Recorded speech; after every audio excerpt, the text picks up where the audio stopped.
नमस्कार सभी विद्यार्थियों का एक बार फिर से मेरे YouTube channel Jagroop Singh geography में। आज हम आगे भारत में ऊर्जा खनिजों पर बात करेंगे। हमारा खनिज का बिंदु जो है वो चल रहा है और हमने पहले जहां खनिजों का क्लासिफिकेशन पढ़ा था तो वहां बात की थी कि ऊर्जा जो संसाधन है जिनसे सामान्य तौर पर हमें ऊष्मा प्राप्त होती है उन्हें ऊर्जा संसाधन कहते हैं। कोयला, पेट्रोलियम, प्राकृतिक गैस, जल विद्युत, परमाणु ऊर्जा, सौर ऊर्जा, ज्वारीय ऊर्जा, भूतापीय ऊर्जा, कुल 10-12 प्रकार के ऊर्जा संसाधन है। और इनको बांटने के हमने दो बिंदु देखे थे। एक इनका क्लासिफिकेशन होता है परंपरागत और गैर परंपरागत पर। थोड़ा सा जानकारी पिछली ले लेते हैं। एक होता है परंपरागत और गैर परंपरागत पर, और दूसरा होता है नव्यकरणीय और अनव्यकरणीय पर। नव्यकरणीय और अनव्यकरणीय पर।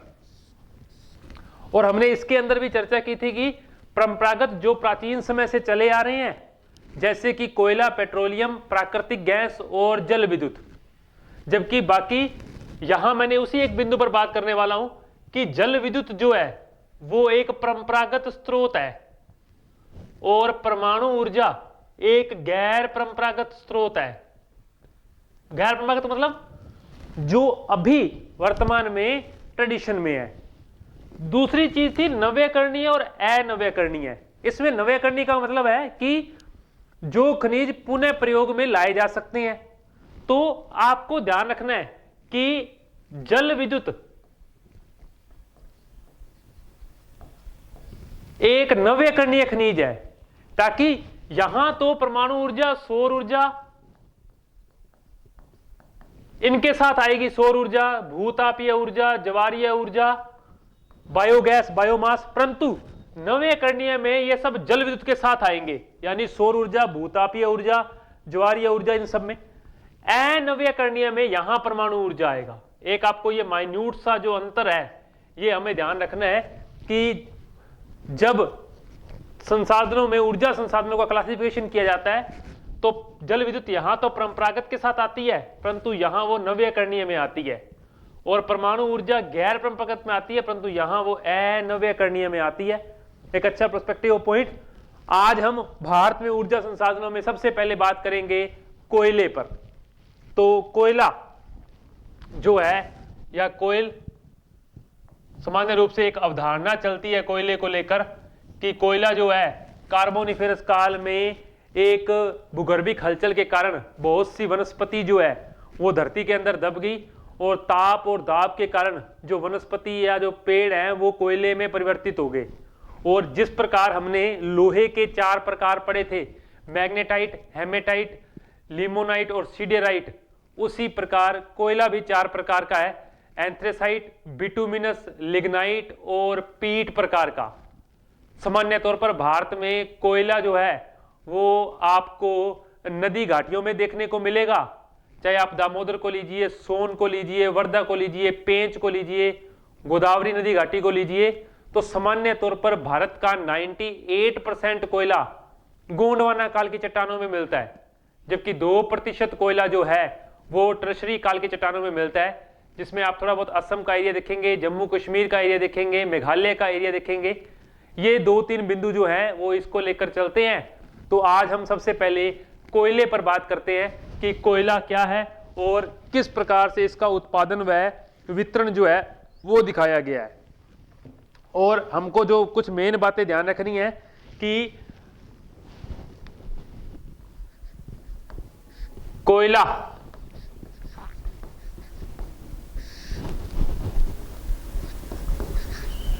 एक परंपरागत और अनव्यकरणीय ऊर्जा संसाधन है। कोयला एक परंपरागत और अनव्यकरणीय ऊर्जा संसाधन है और सामान्य तौर पर इसका प्रयोग विद्युत बनाने के लिए किया जाता है। आपने थर्मल पावर प्लांट देखे हैं तो विद्युत बनाने में इसका प्रयोग होता है। भारत की 54% विद्युत यानी बिजली जो है वो किससे बनती है? कोयले से बनती है। तो पहली बात तो ये कि कोयला एक परंपरागत और अनवीकरणीय ऊर्जा संसाधन है, और ये सामान्य रूप से कोयला जो है वो दो प्रकार की चट्टानों में देखने को मिलता है, और जिसमें से नंबर 1 चट्टान है गोंडवाना क्रम की, और दूसरी है टर्शियरी क्रम की। भारत का 98% कोयला गोंडवाना क्रम का है और 2% कोयला टर्शियरी क्रम का है। परंतु अगर आप अरविंद कुमार की पेरियर को देखेंगे या उस किताब को देखेंगे तो उसमें ये 99.5 और ये 0.5% लिखा हुआ है। थोड़ा बहुत डाटा में अंतर है, कोई बड़ी बात नहीं है, परंतु हम इसी बात को ध्यान रखेंगे। अगर आप भारत में कोयले के प्रकार रखिए, अगर कोयले के प्रकार की बात करें तो कोयले के 4 प्रकार हैं। कोयले के 4 प्रकार हैं। पहला कोयला है एंथ्रेसाइट, दूसरा है बिटुमिनस, तीसरा है लिग्नाइट, और चौथा है पीट। तो कोयले के 4 प्रकार हैं, एंथ्रेसाइट, बिटुमिनस, लिग्नाइट और पीट। एंथ्रेसाइट सर्वोत्तम किस्म का कोयला होता है और इसमें कोयले की मात्रा 80 से 90% के बीच होती है। पहली बात ये ध्यान रखेंगे। और ये सब, दूसरा बिटुमिनस, भारत में पाया जाने वाला सर्वाधिक कोयला इसी प्रकार का है। वहां भी हमने बात की थी लोहे में भी कि यानी मैग्नेटाइट और हेमेटाइट जो लोहा है वो सर्वाधिक पाया जाता है, परंतु 2 नंबर में यहां भी बिटुमिनस कोयला जो है सर्वाधिक पाया जाता है, मध्यम श्रेणी का होता है। ध्यान रखेंगे कि ये कोयला मध्यम श्रेणी का होता है और इसमें जो है कार्बन की मात्रा लगभग 45 से 72% तक होती है। तो यहां इसकी कार्बन की मात्रा लिखी गई है। कोयले का प्रकार एंथ्रेसाइट, बिटुमिनस। अब बात करते हैं लिग्नाइट कोयले पे। लिग्नाइट निम्न श्रेणी का कोयला है। अब एक और बात कि लिग्नाइट कोयले को भूरा कोयला भी कहते हैं। लिग्नाइट कोयले को भूरा कोयला भी कहते हैं और इसमें कार्बन की मात्रा जो है लगभग 30 से 50% तक होती है। 30 से 50% तक होती है। जैसे जैसे आप उच्च कोटि के कोयले से निम्न कोटि के कोयले की ओर चलेंगे, वैसे वैसे कोयले जलने के बाद अत्यधिक धुआं देना शुरू करेगा। यानी ऊपर में कार्बन की मात्रा ज्यादा है परंतु जलवाष्प की मात्रा जो है वो क्या होती है? कम होती है। तो जैसे जैसे आप ऊपर से नीचे की ओर जाएंगे तो कोयले में कार्बन की मात्रा कम और ये जलने पर जो है धुआं अधिक देना शुरू करता है। उसके बाद में और पीट कोयला सबसे निम्न कोटि का, कार्बन की मात्रा लगभग 40% से भी क्या होती है? कम होती है। और सामान्य रूप से लकड़ी के अवशेष इसके अंदर आपको साथ में देखने को मिलते हैं। इसमें आपको लकड़ी के अवशेष साथ में देखने को मिलेंगे। लकड़ी के अवशेष साथ में देखने को मिलते हैं। तो पहले ये 4 प्रकार ये क्या थे? अब एक बात, एक स्टार पॉइंट यहां नोट कर लेंगे साथ में आप कि लिग्नाइट कोयले के भारत में सर्वाधिक भंडार नवेली तमिलनाडु में पाए जाते हैं। नवेली तमिलनाडु में पाए जाते हैं। और एंथ्रेसाइट कोयला आपको जम्मू कश्मीर के रियांसी जिले में देखने को मिलेगा। बिटुमिनस सामान्य तौर पर भारत के सभी नदी घाटियों में पाया जाने वाला कोयला जो है वो बिटुमिनस प्रकार का है। तो ये पहले 4 प्रकार किस प्रकार क्या इसका वो था सब हमने देख लिया। चलिए अभी हमने ऊपर एक और बात की है कि गोंडवाना और टर्शरी दो किस्म का कोयला है। अगर हम गोंडवाना कोयले की बात करें तो आपको नदी घाटियों में देखने को मिलेगा, और अगर आप टर्शरी कोयले की बात करें तो हिमालय का निर्माण टर्शरी काल में हुआ है। तो हिमालय के भागों में पाया जाने वाला कोयला जो है, हिमालय के भागों में पाया जाने वाला कोयला वो किस प्रकार का कोयला है? टर्शरी काल का कोयला है भाई। चलिए आगे बात करते हैं हम और बिंदु पर। अब हम कोयले के पहले प्रमुख क्षेत्रों पर बात करेंगे, फिर उसका उत्पादन व वितरण देखेंगे।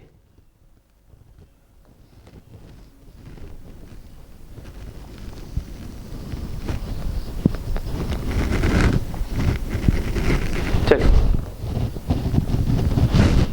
तो पहले कोयले के कुछ क्षेत्रों पर बात करते हैं।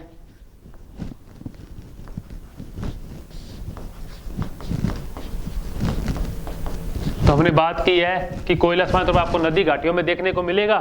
तो हम नंबर 1 से शुरू करते हैं। सबसे पहला है दामोदर घाटी कोयला क्षेत्र। दामोदर घाटी कोयला क्षेत्र, पहले हम सभी की बात कर लेते हैं कौन कौन से कोयला क्षेत्र हैं। दूसरा कोयला क्षेत्र हमारे पास है सोन घाटी कोयला क्षेत्र।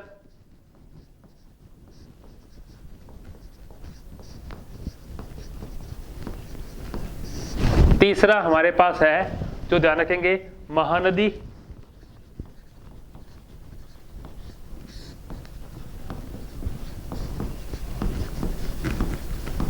फिर है गोदावरी घाटी कोयला।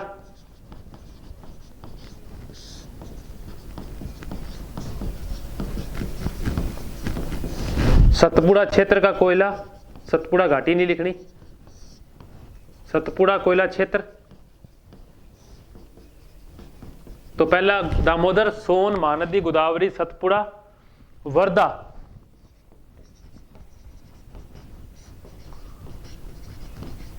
और फिर है राजमहल कोयला क्षेत्र।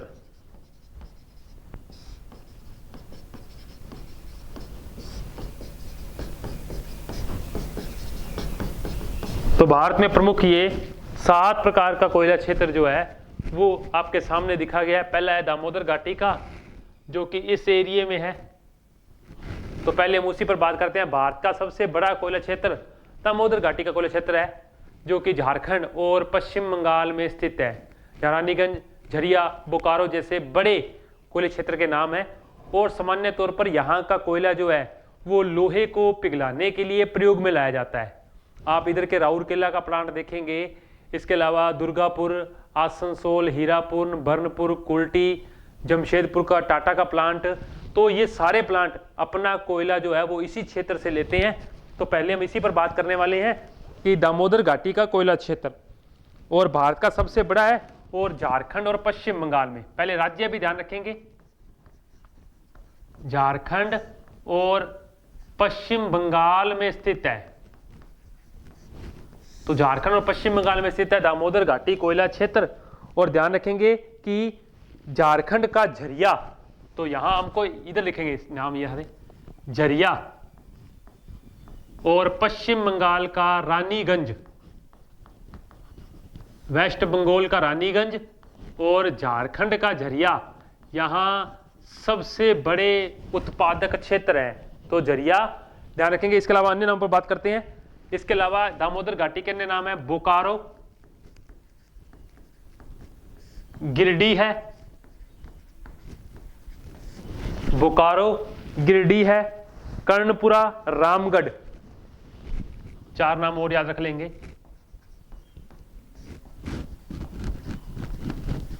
तो पहला दामोदर घाटी भारत का सबसे बड़ा कोयला क्षेत्र है और किन 2 राज्यों में फैला है? झारखंड और पश्चिम बंगाल में। और मैंने बात की कि इधर वाले सभी लोहा इस्पात के केंद्र जो है वो इसी से कोयला लेकर लोहे को पिघलाने या प्रगलन के जो काम है वो करते हैं। रानीगंज पश्चिम बंगाल में, झारखंड में झरिया, इसके अलावा बोकारो, गिरिडीह है, कर्णपुरा और रामगढ़ बड़े क्षेत्र हैं। दूसरी बात करते हैं सोन घाटी कोयला क्षेत्र। इसमें मध्य प्रदेश और उत्तर प्रदेश का हिस्सा आता है कुछ, तो इसमें एमपी और यूपी, क्योंकि बिहार के में पटना से जस्ट पहले सोनगंगा में गिरती है। तो दूसरा नंबर सोन घाटी कोयला क्षेत्र, बात करती कि मध्य प्रदेश और उत्तर प्रदेश में, यहां ध्यान रखेंगे मध्य प्रदेश का सिंगरौली, हमको दो ध्यान रखने हैं यहां, एक आएगा सिंगरौली, एक आएगा सिंगरैनी आंध्र प्रदेश में। मध्य प्रदेश का सिंगरौली, मध्य प्रदेश का सिंगरौली। इसके अलावा हम बात करेंगे तातापानी, उमरिया, सोहागपुर, ये सभी नाम भी सोन घाटी के कोयला क्षेत्र में आते हैं, इनका भी हम यहां ध्यान रखेंगे। एक रामकोला और है।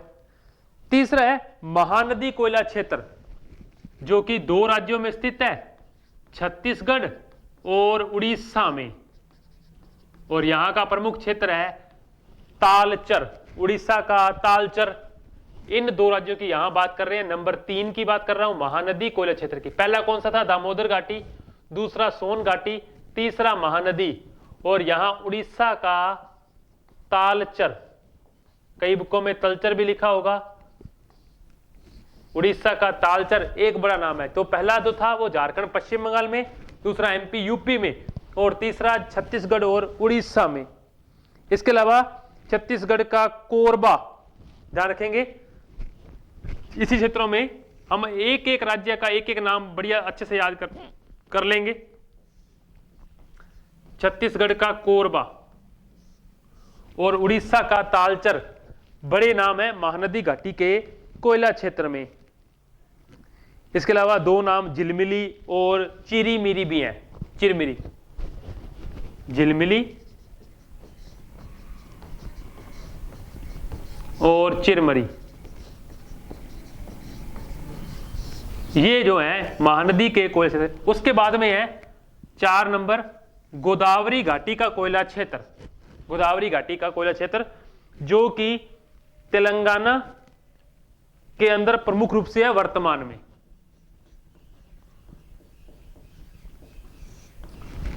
जो कि प्रमुख रूप से तेलंगाना में स्थित है, और इसके साथ साथ आप इसे आंध्र प्रदेश में भी लिख लेंगे। तेलंगाना का खम्माम, तेलंगाना का खम्माम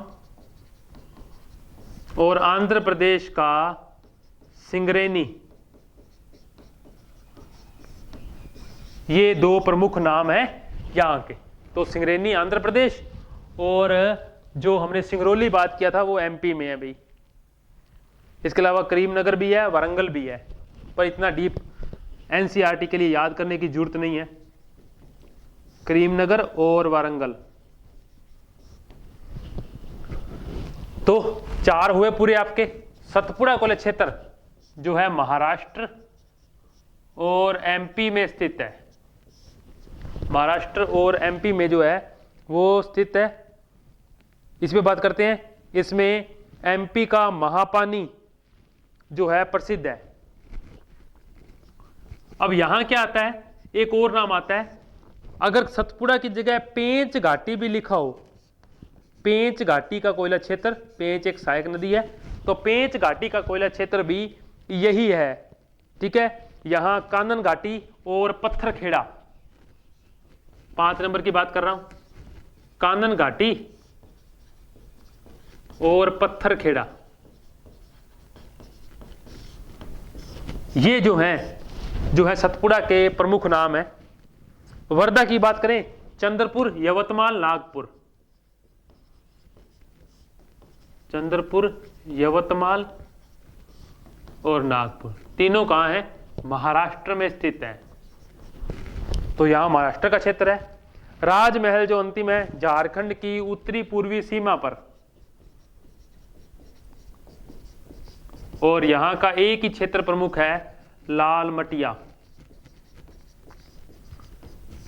यहां का एक ही क्षेत्र प्रमुख है, लालमटिया क्षेत्र जो है वो राजमहल कोयला क्षेत्र के अंतर्गत आता है भाई।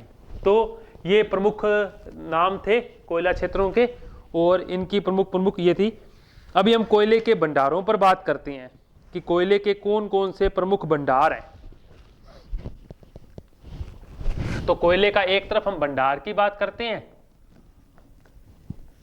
और एक तरफ बात करते हैं उत्पादन की। कोयले के भंडार की बात करें तो सूत्र है झाऊ छप, वैसे मैंने बताया है।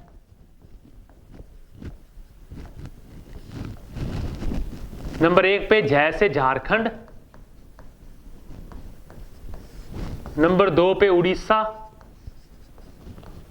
नंबर 3 पे छत्तीसगढ़ और नंबर 4 पर है पश्चिम बंगाल। भारत में कोयले के भंडार के 4 राज्य ये हैं। तो भंडार का राज्यवार क्रम ये था। उत्पादन की बात करें तो छत्तीसगढ़ नंबर 1 पर है। छत्तीसगढ़ नंबर 1 पर है उत्पादन में, फिर उड़ीसा, झारखंड और एमपी, फिर उड़ीसा, झारखंड और मध्य प्रदेश। भारत का 17% कोयला एमपी से उत्पादित किया जाता है लगभग, आप ध्यान रखेंगे, जबकि 22% जो है वो छत्तीसगढ़ से उत्पादित किया जाता है।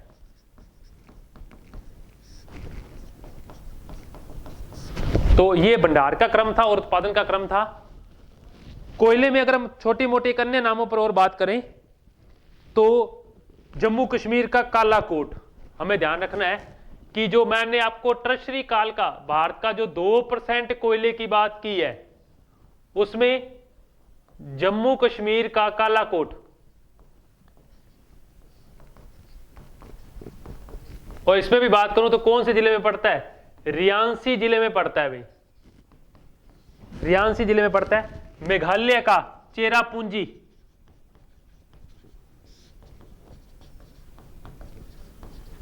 मैंने कहा था कि हिमालय से बहुत ही कम खनिज जो है वो निकलते हैं। चेरापूंजी है, माओलोंग है, लांगरिन है। चेरापूंजी, माओलोंग, इसके बाद लांगरिन, ये जो है प्रमुख नाम है मेघालय के अंदर। असम का माकुम नजीरा, यहां से भी टर्शरी काल का कोयला निकलता है। ये हमारा जो प्रमुख बिंदु था कोयले का कि किन किन राज्यों में कितने प्रकार का होता है, कौन कौन से प्रमुख क्षेत्र हैं, मैप पर उनकी स्थिति क्या है और भंडार और उत्पादन का क्रम क्या है। अगली कक्षा में हम भारत के पेट्रोलियम और परमाणु ऊर्जा का जो खनिज है उस पर चर्चा करेंगे। तब तक के लिए धन्यवाद।